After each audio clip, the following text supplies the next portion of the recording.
अगर आपको एक सेकंड की वैल्यू जाननी है कि इस एक सेकंड में पूरी दुनिया और यूनिवर्स में क्या हो रहा है, तो इससे बेहतर एग्जांपल आपको पूरे इंटरनेट पर नहीं मिलेगा। क्योंकि इस वीडियो में बात एक ऐसे नंबर को लेकर होने वाली है जिसका सिर्फ नाम छोटा है, पर इस यूनिवर्स में मौजूदा हर वस्तु को लेकर उसमें उसका रोल बहुत बड़ा है। अब चाहे वो 1% हो या फिर एक सेकंड, जो सिर्फ दिखने में छोटा है पर यह कोई चमत्कार से कम नहीं है। तो क्या आपने कभी सोचा है कि इस ब्रह्मांड में हर सेकंड क्या हो रहा है? तो लगभग हर एक सेकंड में 120 बड़े ब्लैक होल पैदा हो रहे हैं, 1200 तारे फट रहे हैं, 60,000 तारे लगातार पैदा हो रहे हैं, 60 मिलियन ग्रह बन रहे हैं, आकाशगंगा 1000 किलोमीटर की यात्रा कर चुकी है सिर्फ इस एक सेकंड में, पूरा ब्रह्मांड 500 मीटर तक फैल चुका है और लाइट यानी प्रकाश 74,948 किलोमीटर की यात्रा कर चुका है, और वो भी सिर्फ एक सेकंड में। और शौक कर देने वाली बात तो ये है कि ये सारी चीजें सिर्फ हमारे पलक झपकते हो रही हैं।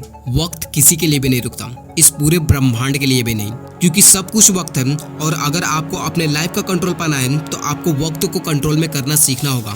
और जिंदगी का दूसरा नाम वक्त होना चाहिए। वक्त चल रहा है तो आप चल रहे हैं, मैं चल रहा हूँ, और ये वीडियो चल रही है, और ये पूरा यूनिवर्स चल रहा है, और ये वक्त किसी के लिए भी नहीं रुकता, खुद के लिए भी नहीं। ये तो बात रही एक सेकंड की कि हमारे पलक झपकते इस ब्रह्मांड में इतनी बड़ी चीजें हो रही हैं जिसकी हम कल्पना भी नहीं कर सकते। अब देखते हैं कि रोज यानी डेली 1% बेटर बनना हमारी लाइफ को कैसे बदल सकता है। हम अपने लाइफ का पूरा कंट्रोल अपने हाथों में कैसे ले सकते हैं। तो शुरू करते हैं। तो आज से करीबन 250 साल पहले साउदर्न इटली में एक आदमी रहता था। इसका नाम था मिलो ऑफ क्रूटोन, जो बहुत ही ज्यादा ताकतवर, स्ट्रॉन्ग और एथलीट था, जिसकी वजह से वो उस टाइम का मोस्ट सक्सेसफुल रेसलर था, जहां पे वो अब तक एनिसेंट ओलंपिक में लगातार 6 बार चैंपियन रह चुका था। इसके साथ साथ वो और कई सारे गेम्स में विनर था, जैसे कि पाइथन गेम, स्टीमियन गेम, और ना जाने ऐसे ही करके उसने कितने सारे रिकॉर्ड्स बनाए थे जिसको उस टाइम पे किसी को भी तोड़ पाना लगभग नामुमकिन था। पर क्वेश्चन ये आता है कि इसके पीछे का सीक्रेट क्या था। कोई भी इंसान इतनी सारी चीजों में इतना परफेक्ट कैसे हो सकता है, इतनी सारी चीजों में इतना बेस्ट परफॉर्मेंस कैसे दे सकता है। तो इसके पीछे का सीक्रेट ये है कि ये जो मिलो था उसके घर के पास एक बछड़ा पैदा हुआ था। तो मिलो ने डिसाइड किया कि वो उसे अपने कंधे पर उठाएगा और वहां से अपने घर तक ले जाएगा, और उसने वैसा ही किया। फिर दूसरे दिन मिलो ने उसे अपने कंधे पर उठाया और वहां से अपने घर तक ले गया, और फिर तीसरे दिन, चौथे दिन, 5वें दिन, और ऐसे ही वो हर दिन उस बछड़े को अपने कंधे पर उठाता और वहां से अपने घर तक ले जाता। और यही एक सिंपल चीज को मिलो ने हर दिन किया। अब फर्क बस इतना सा था कि जब उसने स्टार्ट किया तो वो बस एक छोटा सा बछड़ा था, पर वक्त के साथ साथ वो बछड़ा एक बुल बन चुका था। लेकिन मिलो को ये नहीं पता चल रहा था कि वो बछड़ा एक 800 किलोग्राम का बुल हो चुका है, जिसे मिलो उठा पा रहा है, क्योंकि फर्क इतना धीरे धीरे और इतना छोटा था जिसे मिलो नोटिस नहीं कर पा रहा था, क्योंकि वो उस चीज को हर दिन किए जा रहा था। लेकिन 4 साल बाद वो बछड़ा एक 800 किलोग्राम का बुल बन चुका था, बट स्टिल मिलो उसे उठा पा रहा था और उसे पता भी नहीं चल रहा था। क्यों? बिकॉज जैसे जैसे वो बछड़ा बड़ा हो रहा था तो उसका वेट भी बढ़ रहा था, और वैसे ही हर दिन मिलो की मसल स्ट्रेंथ भी बढ़ रही थी, और इसकी वजह से मिलो इतना ताकतवर बन गया कि जिसके बाद उसके टक्कर का कोई बचा ही नहीं। मिलो के हर दिन का उस बछड़े को उठाना कंपाउंड हो रहा था, जिसे मिलो नोटिस नहीं कर रहा था। ये होती है पावर 1% बेटर हर दिन बनने की, जो हमें दिखती नहीं है, पर जब दिखती है तो सबकी आंखें पड़ी रह जाती हैं। हम सबको पता है कि एटॉमिक हैबिट क्या है, हम सबको पता है कि रोज 1% बेटर बन के हम अपनी पूरी जिंदगी को बदल सकते हैं। और इन सब चीजों के बारे में जानने के लिए आपको और कहीं जाने की जरूरत नहीं है, बल्कि इन सारी चीजों को ऑलरेडी कई सारे लोगों ने फ्री में सिखा दिया है। आपको बस जरूरत है तो उस इन्फॉर्मेशन को लेकर अपने लाइफ में अप्लाई करने की। और ये हैं वो पॉइंट्स जो आपको अपने लाइफ का कंट्रोल पाने और डेली 1% बेटर बनने में आपको हेल्प करेंगे। तो शुरू करते हैं पॉइंट नंबर 1 से।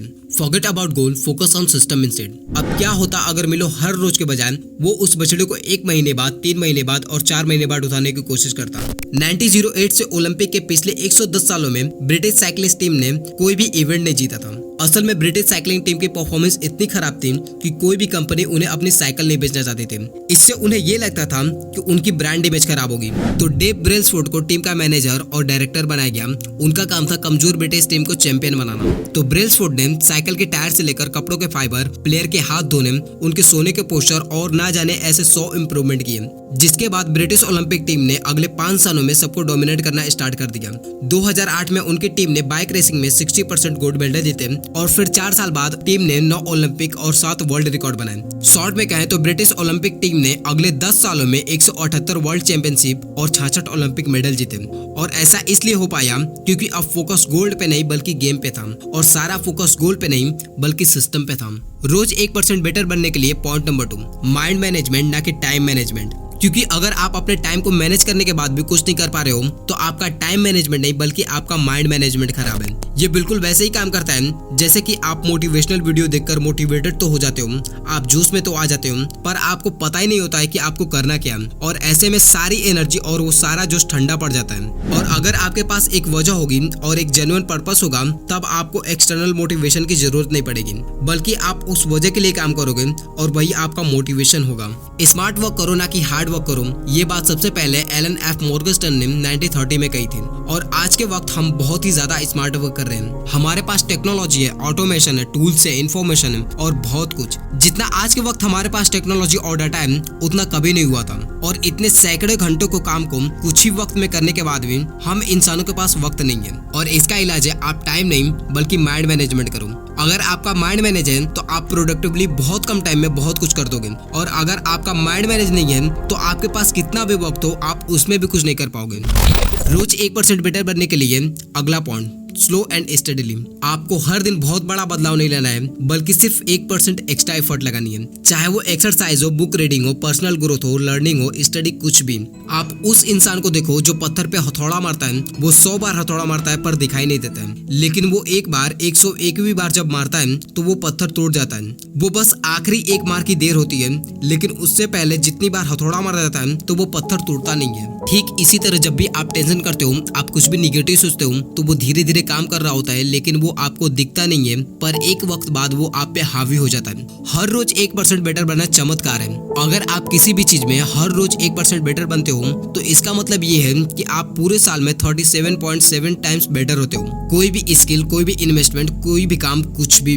और अगर आप 1% नीचे गिरते हो तो आप अभी जहाँ पर हो उसका आपके पास एक साल में 0.03% रह जाएगा। आपके पास कुछ नहीं बचेगा, आप इतने नीचे गिर जाओगे। Point number 4, stick consistent. Doctor Alan Watkin कहते हैं कि मैंने कई सारे लीडर्स और सीईओ के साथ काम किया। ये लोग कमाल के होते हैं, ये लोग इंटेलिजेंट, स्मार्ट और एनर्जेटिक होते हैं, लेकिन इनके काम करने में एक तरफ प्रॉफिट कमाने का प्रेशर होता है तो दूसरी तरफ इन्हें पॉलिटिक्स और मीडिया से निपटना होता है। और ऐसे में इन लोगों पर बहुत स्ट्रेस और प्रेशर होता है और इसके बावजूद भी ये लोग अपना बेस्ट देते हैं। और इसके पीछे का कारण है कि ये लोग अपने काम को लेकर कंसिस्टेंट होते हैं। The great boxer Muhammad Ali कहते हैं कि मुझे ट्रेनिंग पे जाने से नफरत होती है, पर मैं जीतने के लिए कंसिस्टेंटली ट्रेनिंग करता रहता हूँ। So consistency is the key of success. रोज 1% बेटर बनने के लिए अब आते हैं इस वीडियो के लास्ट पॉइंट पे। और अगर आपके पास ये नहीं है तो आपके पास कुछ भी नहीं है, और वो है रीजन यानी कारण। वाई, क्यों करना है मुझे? क्योंकि कारण एक ऐसी चीज है जो आपको वो करवा सकती है जो आप कभी सोच भी नहीं सकते हो। साइमन सिनेक की टेड टॉक स्पीच ने लाखों लोगों की जिंदगी बदल के रख दी, जहाँ पे उन्होंने बताया कि ग्रेट लीडर्स कैसे दुनिया बदल देते हैं, क्यों कुछ कंपनी पूरे मार्केट पे राज करती है। साइमन सिनेक ने अपने स्पीच में एक सर्कल बनाया और उसका नाम दिया द गोल्डन सर्कल। और उन्होंने बताया कि 95% लोगों को अपना हाउ और व्हाट तो क्लियर होता है कि वो क्या कर रहे हैं और कैसे कर रहे हैं, पर उन्हें अपना वाई क्लियर नहीं होता है कि आखिर वो कर क्यों रहे हैं, जिसकी वजह से वो लोग पीछे रह जाते हैं। बॉक्सिंग प्लेयर माइक टायसन जब एक बार अपने ऑपोजिशन को नॉकडाउन करते हैं तो सामने वाला दोबारा खड़ा होने की हिम्मत नहीं करता, पर बस्टर डगलर एक अमेरिकन बॉक्सर माइक टायसन के नॉक करने के बाद दोबारा खड़े नहीं हुए बल्कि उठने के बाद इतिहास रच दिया, क्योंकि इनका एक कारण था और ये कारण माइक टायसन के उस पंच की चोट से बहुत ज्यादा बड़ा था। जब बस्टर डगलर नॉकडाउन होने के बाद दोबारा उठे तो पूरी दुनिया चौंक गई और उन्होंने फाइट बैक करने का रीजन बताया कि मेरी मदर ने अपनी डेथ से पहले पूरी दुनिया को कह दिया था कि मैं माइक टायसन को हराऊंगा, और फाइट के 2 दिन पहले मेरी मदर की डेथ हुई है। तब मैंने डिसीजन लिया कि अब मैं अपनी मदर के लिए जीऊंगा और जो उन्होंने बात कही है अब मैं उसे पूरा करके रहूंगा। ऑन 11 फरवरी 1990 को बस्टर डगलर ने मैच के 10वें राउंड में माइक टायसन को नॉकडाउन करके टोक्यो के उस बॉक्सिंग मैच में इतिहास रच दिया। और इसके पीछे एक सिंपल सवाल था, एक रीजन था जिसे माइक टायसन रोक नहीं सके। तो ये था हमारे बुक समरी और सेल्फ इम्प्रूवमेंट का वीडियो नंबर 2। और मुझे बहुत बहुत उम्मीद है कि ये वीडियो आपके लाइफ में वैल्यू ऐड करेगी और आपने इससे कुछ सीखा होगा। तो आज के लिए इतना ही, मिलते हैं अगली वीडियो में, तब तक के लिए bye. Wish you all the very best.